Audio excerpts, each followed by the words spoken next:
Ito na naman ako, exercise ngayon na adik sa hula hoop. Kaya hindi pa ako gaano expert dito.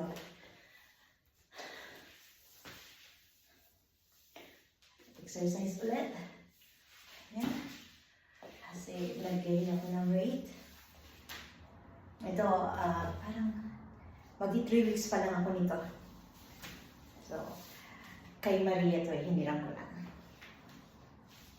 Okay, let's start.